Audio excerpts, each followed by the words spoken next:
ಈ ತರಗತಿಯಲ್ಲಿ ನಾವು ತರಕಾರಿಗಳ ಮೇಳ ಪಾಠದ 2-3 ವಾಕ್ಯ ಯಾರ್ಯಾರಿಗೆ ಹೇಳಿದರು ಮತ್ತು ಟಿಪ್ಪಣಿ ಬರಿ ಈ ಮೂರನ್ನು ಈ ಒಂದು ತರಗತಿಯಲ್ಲಿ ನಾವು ನೋಡೋಣ. 2-3 ವಾಕ್ಯ. ಹೀರೆಕಾಯಿ ತನ್ನನ್ನು ಹೇಗೆ ಪರಿಚಯಿಸಿಕೊಂಡಿತು? ಅದು ಹೀರೆಕಾಯಿ ಯಾವ ಥರ ತನ್ನ ಇಂಟ್ರೊಡಕ್ಷನ್ ಮಾಡಿಕೊಂಡು. ಹೀರೆಕಾಯಿಯು, ಓ ನನ್ನ ಪ್ರೀತಿಯ ಸಹೋದರರೇ, ನಾನು ಯಾರು ಬಲ್ಲಿರ? ನನ್ನ ಮೈಬಣ್ಣ ಹಸಿರು, ನೋಡಿ ಮೈಯೆಲ್ಲ ಸುಕ್ಕುಗಟ್ಟಿದೆ. ನಾನು ಭಾರತದಲ್ಲಿ ಹುಟ್ಟಿದ್ದು, ಚಪ್ಪರದ ಬಳಿಯಲ್ಲಿ ಜೋತು ಬೀಳುತ್ತೇನೆ. ನಾನೆಂದರೆ ನಿಮಗೆಲ್ಲ ತುಂಬ ಇಷ್ಟ. ನನ್ನ ಹೆಸರನ್ನು ಕೇಳಿದರೆ ಹಿರಿ ಹಿರಿ ಹಿಗ್ಗುತ್ತೀರಿ. ಈಗಲಾದರೂ ತಿಳಿಯಿತೆ ನಾನು ಯಾರೆಂದು. ನಾನೇ ಹೀರೆಕಾಯಿ ಎಂದು ತನ್ನನ್ನು ಪರಿಚಯಿಸಿಕೊಂಡಿತು. 2ನೇದು, ಸೋರೆಕಾಯಿ ತನ್ನ ವಿಶೇಷತೆಯ ಬಗ್ಗೆ ಏನೆಂದು ಹೇಳಿತು?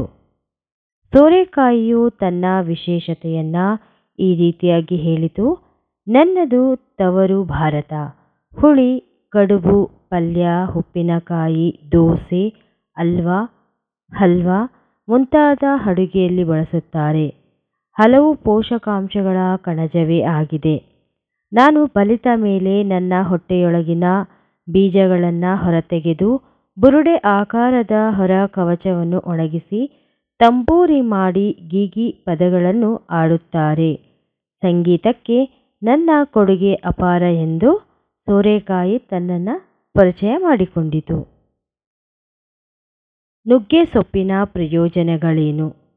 ನುಗ್ಗೆ ಸೊಪ್ಪಿನ ಜೊತೆಗೆ ಕಾಯಿಯನ್ನು ನೀಡುತ್ತದೆ. ಇದನ್ನು ಪಲ್ಯ, ಸಾಂಬಾರ್ ಮುಂತಾದ ಅಡುಗೆಗಳಲ್ಲಿ ಬಳಸುತ್ತಾರೆ. ಇದರಲ್ಲಿ ಕಬ್ಬಿಣ, ಕ್ಯಾಲ್ಸಿಯಂ ಜೊತೆಗೆ ಎ ಮತ್ತು ಸಿ ಜೀವಸತ್ವಗಳಿವೆ. ಮಕ್ಕಳ ಬೆಳವಣಿಗೆಗೆ ಸಹಕಾರಿಯಾಗಿದೆ. ಇರುಳು, ಕಣ್ಣಿನ ತೊಂದರೆಯನ್ನು ಈ ಒಂದು ನುಗ್ಗೆಕಾಯಿ ಸೊಪ್ಪಿನಿಂದ ನಿವಾರಣೆಯಾಗುತ್ತದೆ.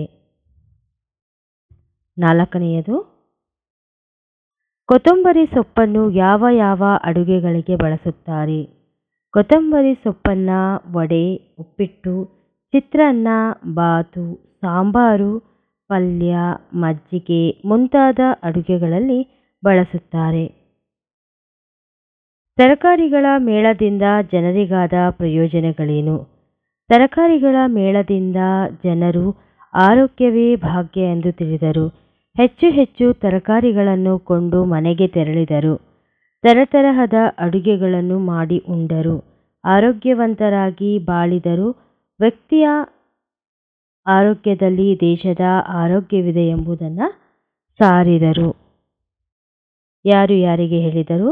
ಗೋಬಿ ಮಂಚೂರಿ ಎಂದರೆ ನಿಮಗೆ ಬಲು ಪ್ರೀತಿ ಅಲ್ಲವೇ?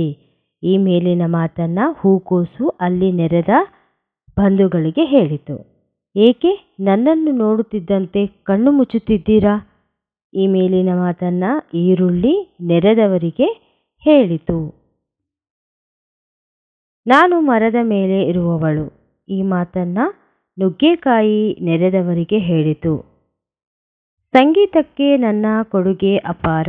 ಈ ಮೇಲಿನ ಮಾತನ್ನು ಸೋರೆಕಾಯಿ ಮೇಳದಲ್ಲಿ ಸೇರಿದವರಿಗೆ ಹೇಳಿತು. ಟಿಪ್ಪಣಿ ಬರೆಯಿರಿ. ಆರೋಗ್ಯವೇ ಭಾಗ್ಯ. ಎಲ್ಲ ಭಾಗ್ಯಗಳಲ್ಲಿ ಆರೋಗ್ಯ ಭಾಗ್ಯವೇ ಶ್ರೇಷ್ಠ. ಮನುಷ್ಯನಿಗೆ ಆರೋಗ್ಯ ಇಲ್ಲದಿದ್ದರೆ ಏನಿದ್ದರೆ ಪ್ರಯೋಜನ? ಜೀವನದಲ್ಲಿ ಕೇವಲ ಹಣವಷ್ಟೇ ಮುಖ್ಯವಲ್ಲ. ಹಣ ಬೇಕೇ ಬೇಕು ನಿಜ, ಆದರೆ ಅದನ್ನು ಅನುಭವಿಸಲು ಆರೋಗ್ಯ ಬೇಕಲ್ಲವೇ? ಹಣದ ಜೊತೆಗೆ ಆರೋಗ್ಯವು ಬಹಳ ಮುಖ್ಯ. ಆರೋಗ್ಯ ಚೆನ್ನಾಗಿದ್ದರೆ ಹಣವನ್ನು ಸಂಪಾದಿಸಲು ಸಾಧ್ಯವಾಗುತ್ತದೆ. ಆರೋಗ್ಯ ದೇವರು ನೀಡಿದ ಒಂದು ವರ. ಆರೋಗ್ಯ ಚೆನ್ನಾಗಿದ್ದರೆ ಜೀವನದಲ್ಲಿ ನಾವು ಏನು ಬೇಕಾದರೂ ಸಾಧಿಸಬಹುದಾಗಿದೆ. ಹಸಿರು ತರಕಾರಿಗಳ ಸೇವನೆ.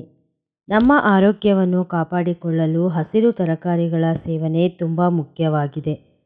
ರಕ್ತಹೀನತೆ, ಸಕ್ಕರೆ ಕಾಯಿಲೆ, ರಕ್ತದ ಒತ್ತಡ ಇತ್ಯಾದಿಗಳ ತೊಂದರೆಯಿಂದ ಹಸಿರು ತರಕಾರಿಗಳ ಸೇವನೆಯಿಂದ ನಾವು ಹೆಚ್ಚು ಶಕ್ತಿಯನ್ನು ಪಡೆದುಕೊಳ್ಳಬಹುದು.